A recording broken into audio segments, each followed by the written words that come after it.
The last 2 months of Jayson Tatum's basketball career have been very up and down and very confusing for an outsider to watch. He went from winning the NBA Finals and finishing second in Finals MVP voting to now in the Olympics representing his country, having 2 did not play designations by his coach. And in the time that he was on the floor, he's played very well and very efficiently, but he has not played in 2 games now, and most notably not playing in the semi-final game against Serbia, even when they were down by 17 points in the first half. Coach Steve Kerr did not throw him in to even try to stave off a little bit more embarrassment at that point and provide a spark. And this has been very confusing, and I want to talk about where Jayson Tatum ranks within the top 10 players in the NBA right now. And he's a very confusing case because as you look at Jayson Tatum, he is a very good player. Even in the Olympics, through the games that he's played, he has had a game where he was 4 for 9, but 4 for 7 from 3. He had 10 points and 10 rebounds. So he had a double-double in one of the games. But then you have 2 games where he doesn't play at all. And even in the NBA Finals, Jayson Tatum was very up and down, but the one thing that stayed consistent was his defensive ability and his playmaking and rebounding.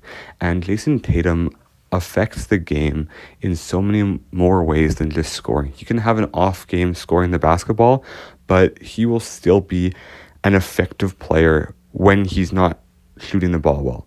And we saw that in the NBA Finals, where in the first 2 to 3 games of that series, he was horrendous shooting the ball, but he led the team in assists and in rebounds. And throughout the entire series, he was one of only 4 or 5 players ever to lead his team in points, rebounds, assists, and I believe blocks throughout the entire NBA Finals series.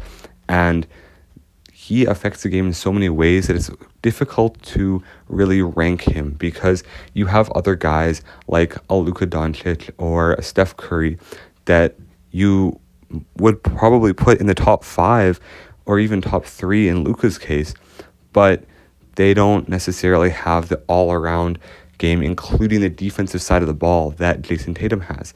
So it's difficult to really forecast where he'll be going into 2024, 2025.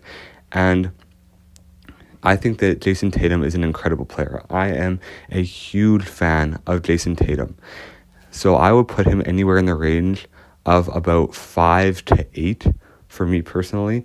And I think that that's very fair for him because Jayson Tatum just won an NBA championship as the best player on that team. I know Jaylen Brown won Finals MVP, but Jayson Tatum was the best player through that series in lots of people's minds. And there's a strange narrative out there to really drag down Jayson Tatum and his legacy and diminish what he's done. Oh, he had a super team to win with the Celtics, but he was still the best player on that super team.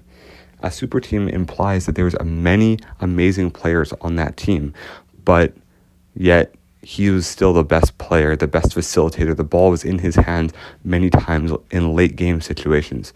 So let me know what you think in the comment section below, and let me know where you rank Jayson Tatum going into this coming NBA season. God bless you all. I hope you have an amazing day, and make sure to subscribe to the channel. God bless.